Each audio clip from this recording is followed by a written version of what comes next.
वन्दे ब्रह्मपुराधिपं श्रीसहजा नन्दं च मूलाक्षरम्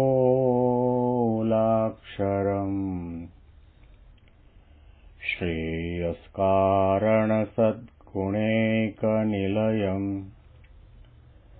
श्रीप्रागजिह्वावत ब्रह्मोपासनधारकं गुरुहरिं यज्ञं तथा योगिनं प्रत्येवं प्रमुखं महन्तमनिशम् श्रीजीस्वरूपं मुदा મહિમાનો મહિમા પ્રવચન માળામાં આજે 29મી સપ્ટેમ્બર 2024 રવિવારના દિવસે તમામ સંતો હરિભક્તોને મારા સાષ્ટાંગ પ્રણામ. જય સ્વામિનારાયણ. હેપી વચનાવર દ્વિશતાબ્દી મહોત્સવ. હેપી પ્રમુખ સ્વામી મહારાજ શતાબ્દી મહોત્સવ.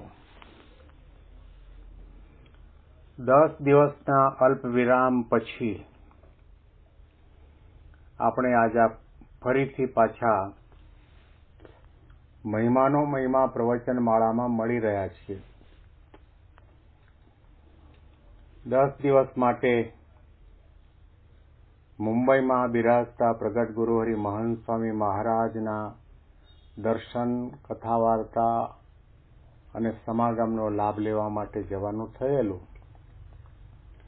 સાથે સાથે એમના 91માં પ્રાગટ્ય દિન મહોત્સવનો પણ લાભ મળ્યો. આપ સૌને યાદ કરીને દર્શન, પ્રાર્થના, માળા વગેરે કર્યા છે. છેલ્લા ઘણા દિવસોથી આપણે ગરડા અંત્યનો 16મો વચનામૃત પતિવ્રતાની ટેકનું સાંભળતા આવતા હતા. એની સમાપ્તિ આપણે 18 તારીખે કરી અને 19 થી 28 તારીખ સુધી આપણે અલ્પ વિરામ લીધો. આજે આપણે આગળના વચનામૃતનો પ્રારંભ કરી રહ્યા છીએ. સ્વામિનારાયણ હરે. વચનામૃત ગરડા અંત્ય પ્રકરણનું 17મું. ભરતજીના આખ્યાનનું. સ્વામિનારાયણ હરે. સંવત 1884 શ્રાવણ સુધી 6ને દિવસ શ્રીજી મહારાજ શ્રી ગરડા મધ્યે દાદા ખાચરના દરબારમાં ઉગમણે દ્વાર ઓડા નિવાસરી વિરાજમાન હતા અને સર્વ શ્વેત વસ્ત્ર ધારણ કર્યા હતા અને કંઠને વિશે પુષ્પનો હાર પહેર્યો હતો અને પોતાના મુખારવિંદની આગળ મુનિ તથા દેશ દેશના હરિભક્તની સભા ભરાઈને બેઠી હતી.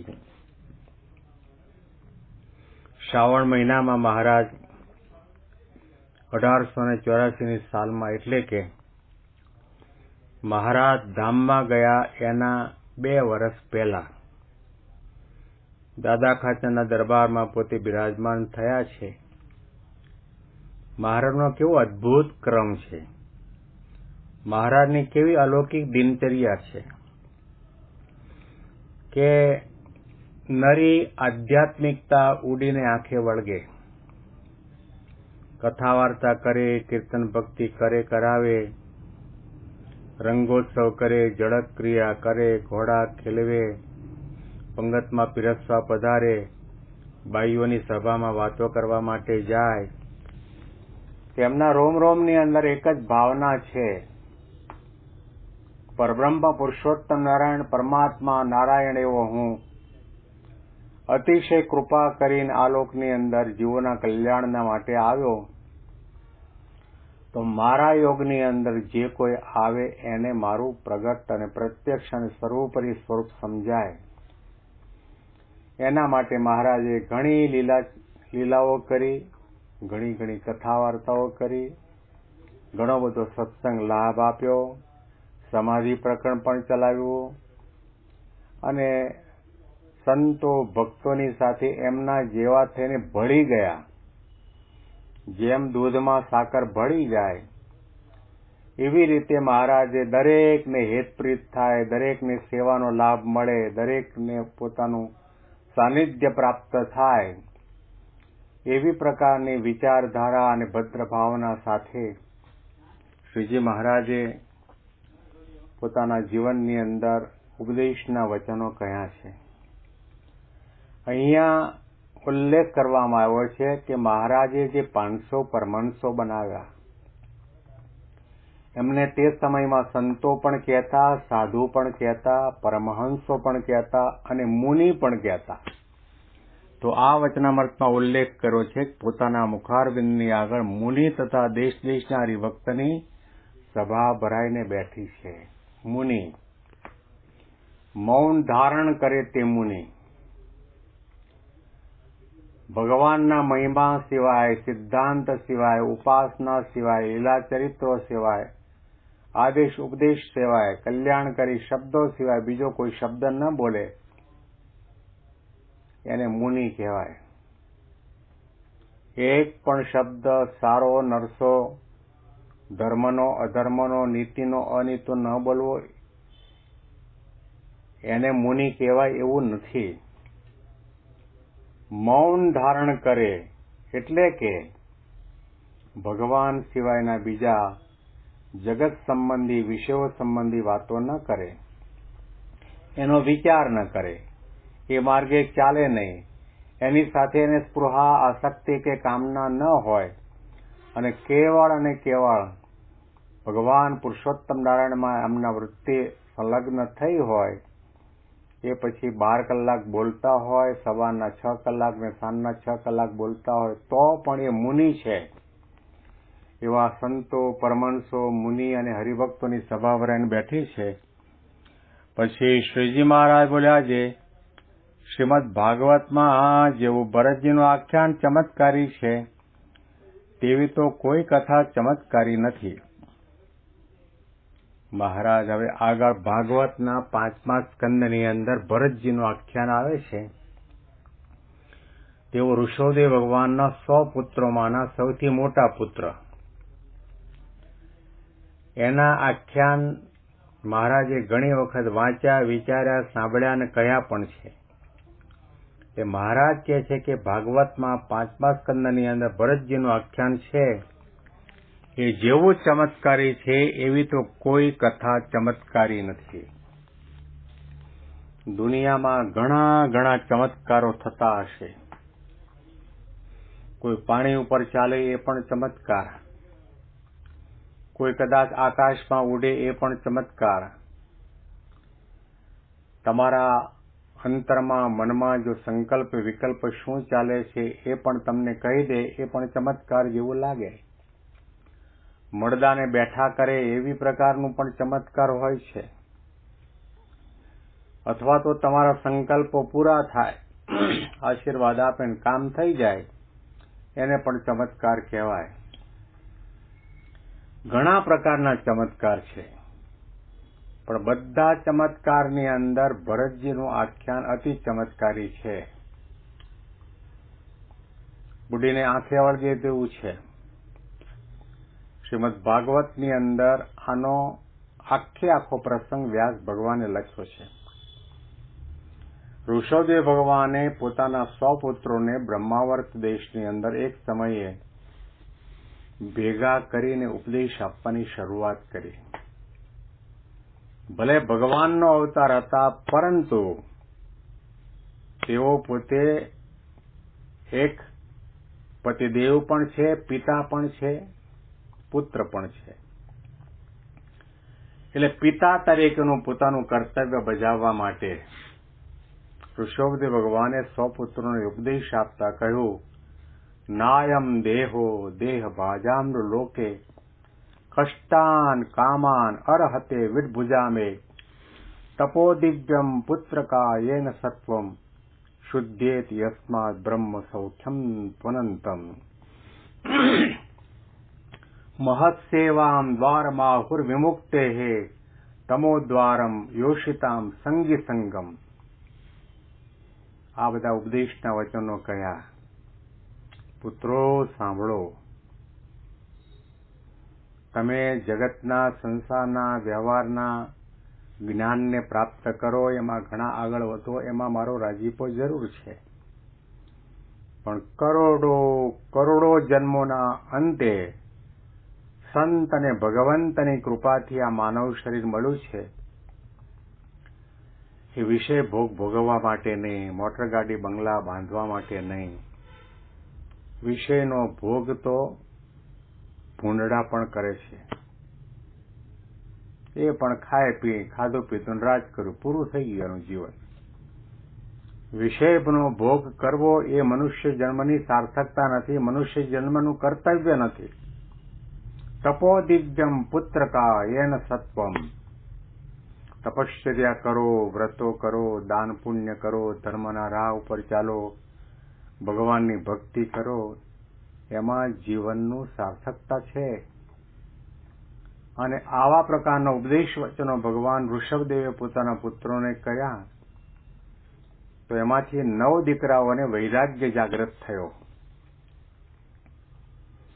અને એ માતા પિતા કુટુંબ કબીલા રાજ પરિવારનો ત્યાગ કરીને ફકીરી લીધી અને 9 યોગેશ્વરો કહેવાના. ભાગવતના 11મા સ્કંદમાં 9 રાજા અને એક જનક રાજા અને 9 યોગેશ્વરોનો સંવાદ પણ આવે છે. અને ત્યાર પછી આ 100 પુત્રોમાંના સૌથી મોટા પુત્ર જે ભરતજી હતા, ઘણા વર્ષો સુધી, ભાગવતમાં તો કહ્યું કરોડ વર્ષ સુધી રાજ્ય શાસન કર્યું છે. આ કયા યોગની કથા છે આપણને ખબર નથી, પરંતુ પહેલાના સમયમાં મનુષ્યના બહુ લાંબા આયુષ્ય હતા. માણસ વૃદ્ધાવસ્થામાં આવે, માંદો પડે તો ગુણાતીતાનંદ સ્વામીએ કહ્યું કે 1000 વર્ષનો ખાટલો થાય. 1000 વર્ષ સુધી પથારીમાં પડ્યો રે માંદો, અને 100 વર્ષ સુધી ડચકા ખાય ત્યારે દેહમાંથી જીવ જાય. પણ ભગવાને આપણા માટે કેવી કૃપા કરી કે પહેલે ડચકે બીજે ડચકે અક્ષરધામ. 1-2 દિવસની માંદગી ને એકાદું ડચકું આવ્યું, સીધું આપણી અક્ષરધામ તરફ ગતિ થાય. ભગવાને બહુ કૃપા કરી. તો કરોડ વર્ષ સુધી રાજ્ય શાસન કર્યા પછી પોતાના પિતાજીના શબ્દો યાદ આવ્યા કે આ મનુષ્ય દેહ છે, વિષયનો ઉપભોગ કરવા માટે નથી, પરંતુ તપશ્ચર્યા કરવા માટે, આત્મકલ્યાણ માટે, સાધના કરવા માટે આપ્યું છે. એ વિચાર એટલો પ્રબળ થયો, સંકલ્પ એટલો જાગૃત થયો કે જેવી રીતે સાપ પોતાની શરીર ઉપરની કાંટાળીને ઉતારે એવી રીતે સમગ્ર ભૂમંડળના રાજ્યનો ત્યાગ કરી દીધો અને ગંડકીના તટ ઉપર આવીને તપશ્ચર્યા કરવાનો પ્રારંભ કર્યો. ધ્યાન કરે, માળા કરે, સરયુ ગંગા નદીમાં સ્નાન કરે, ભગવાન સૂર્યનારાયણને અર્ઘ્ય આપે. એમ કરતા કરતા વર્ષો વીત્યા અને એમાં એવો પ્રસંગ એક બન્યો. ભરતજી પોતે નદીના કાંઠા ઉપર જળમાં ઊભા રહી અને સૂર્યનારાયણને અર્ઘ્ય આપતા હતા અને બરાબર તે જ સમયે નદીના કિનારા ઉપર એક મૃગલી સગર્ભા હતી, પાણી પીવા માટે આવી. પાણી પીવાની શરૂઆત કરીને બરાબર એ જ સમયે એના કાનમાં સિંહની ભયંકર ગર્જના સંભળાણી. ભયભીત બની ગયેલી આ મૃગલીએ પાછું વાળીને જોયું, બહુ નજીકમાં સિંહ હતો. ડરી ગઈ. એણે વિચાર કર્યો કે અત્યારે હું છલાંગ મારીને સામા કિનારે કૂદીને નહીં જાઉં ને તો આ સિંહ મને ફાડી ખાશે. શરીરમાં જેટલું જોર હતું, બળ હતું, એ બધું ભેગું કરીને જોરથી એવી જ છલાંગ મારીને સામા કાંઠે પહોંચી તો ગઈ, પણ આટલું જોર કર્યું, ભયભીત બની ગઈ હતી, ગભરાઈ ગઈ હતી, એટલે એને ગર્ભસ્રાવ થયો અને નદીના પાણીના પ્રવાહની અંદર આ બચ્ચું તણાવા લાગ્યું. આ દ્રશ્ય ભરતજીએ જોયું અને ઘણા વર્ષોની તપશ્ચર્યા સાધના પછી કેટલીક વસ્તુ એને યાદ પણ હતી કે દયા ધર્મ કા મૂલ હૈ, પાપ મૂલ અભિમાન, તુલસી દયા ન છાંડીએ જબલક ઘટ મેં પ્રાણ. જ્યાં સુધી દેહમાં પ્રાણ છે ત્યાં સુધી દયાનો ત્યાગ ન કરવો, કારણ કે ધર્મનો પાયો અહિંસા છે. દયા ધર્મ કા મૂળ હૈ. જીવ પ્રાણી માત્ર પ્રત્યે કરુણા અને દયાની ભાવના રાખવી એ ધર્મનો સાર છે, ધર્મનું રહસ્ય છે. ભલે મેં ત્યાગ કર્યો, ભલે મેં રાણીઓ પટરાણીઓ મોલ માળિયા સગા સંબંધી સંપત્તિ આ બધાનો ત્યાગ કર્યો, પરંતુ મારે અત્યારે આ મૃગમાં તણાતા પાણીમાં તણાતા મૃગના બચ્ચાને બચાવવું જોઈએ, એના ઉપર દયા કરવી જોઈએ. વિચાર સાથે નદીના પ્રવાહની અંદર વહેતા આ બચ્ચાને ઉઠાવી લીધું. તાજો જન્મેલો મૃગનું બચ્ચું એને પાણીથી સાફ કર્યું અને ઉઠાવીને પોતાની પર્ણકુટીરમાં લઈ ગયા અને ત્યાં આગળ એને ખાવા માટે કોમળ કોમળ ઘાસ આપ્યું, પીવા માટેનું પાણી આપ્યું. એણે વિચાર કર્યો કે મારા સાધના માર્ગમાં આ પણ એક સાધના છે. જીવ પ્રાણી માત્ર પ્રત્યે દયા કરવી અને મદદ કરવી એ પણ એક સાધનાનું અંગ છે. અને એમ કરતા કરતા આ બચ્ચું મોટું થવા લાગ્યું અને જ્યાં સુધી બચ્ચું નહોતું આવ્યું ત્યાં સુધી ભરતજીનું મન ભગવાનમાં તન્મય થતું હતું. એકાગ્રતાથી માળા, ધ્યાન, ભજન, માનસી અને અંજલિ આપવાનું કાર્ય બધું સારી રીતે કરતા હતા.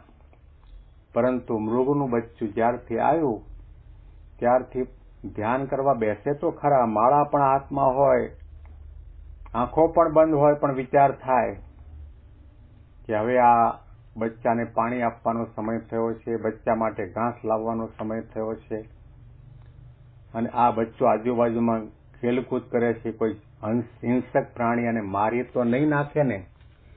થોડી થોડી વારે આંખ ઉગાડે, ત્યાં પેલું મૃગનું બચ્ચું ગેલ કરતું કરતું ધ્યાન અવસ્થામાં બેઠેલા ભરત રાજા પાસે આવે અને પોતાના શરીરની રૂંવાટીથી ભરત રાજાના શરીર સાથે ઘસે. ધ્યાનમાંથી જાગ્રત થઈ અને ભરત રાજા એને ભેટી પડે, વાલ કરવા માંડી પડે. વર્ષો વીત્યા. હવે તો આ મૃગનું બચ્ચું ન રહ્યું, રેન્ડિયર હરણ જેવું મોટું બની ગયું. વેત દોઢ વેતના તો શિંગડા આવી ગયા. અને તે સમયે ભરત રાજાને હવે વૃદ્ધાવસ્થા આવી, પર્ણ પથારીમાં હતા. એ મૃગના વિચાર આવતા હતા કે હું છું ત્યાં સુધી તો આ હરણનું ધ્યાન હું રાખું છું, પરંતુ હું મૃત્યુ પામીશ પછી હરણનું કોણ? આ વિચારમાં અને વિચારમાં એનો દેહ પડ્યો. અંતે યામતિ સા ગતિ. મૃગાકારે વૃત્તિ બની ગયેલી બીજો જન્મ. વ્યાસ ભગવાન ભાગવતના 5મા સ્કંદમાં લખે છે કે એને બીજો જન્મ મૃગનો મળ્યો. જેના પિતાજી સાક્ષાત ભગવાન ઋષભદેવ ભગવાન, એટલે કે એની પાસે ભગવાન હતા અને એના જીવનમાં કેટલો મોટો ત્યાગ હતો કે આટલું મોટું ભૂમંડળનું રાજ્ય, રાણીઓ પટાણીઓ, સુખ સાહેબી બધાનું છોડ્યું અને કેટલાય વર્ષો સુધી ગંડકીના તટ ઉપર બેસીને તપશ્ચર્યા કરતા. તપ હતું, ત્યાગ હતો અને ભગવાન હતા, પરંતુ સાચા ગુરુ નહોતા મળ્યા. એટલા માટે જ્ઞાન નહોતું, વિવેક નહોતો, સંયમ નહોતો. એટલા માટે આ ભરત રાજાને બીજો જન્મ મૃગમાં હિત થવાના કારણે મૃગનો મળ્યો છે. આ મોટો ચમત્કાર ન કહેવાય? સમજી લો, સાંભળી લો કે કદાચ કોઈ પણ માણસ મારવાડની રણની રેતીની અંદર ચાલતો ચાલતો જતો હોય ને ક્યાંય પીવાનું પાણી ન મળે ને મૃત્યુ પામે એ તો સમજી શકાય. પરંતુ ગંગાના કિનારે બેઠો હોય, ગંગા નદી ખળખળ વહેતી હોય, પરમ પવિત્ર નીર વહેતું હોય અને એ માણસ તરસના કારણે ત્યાં મૃત્યુ પામે તો કેવો મૂર્ખો કહેવાય. આના જેવી આ બાબત છે. આના અનુસંધાનમાં આપણે વિશેષ વાતો આપણે આવતીકાલના પ્રવચનમાં સાંભળીશું. તમામ સંતો હરિભક્તોને સાષ્ટાંગ પ્રણામ. જય સ્વામિનારાયણ.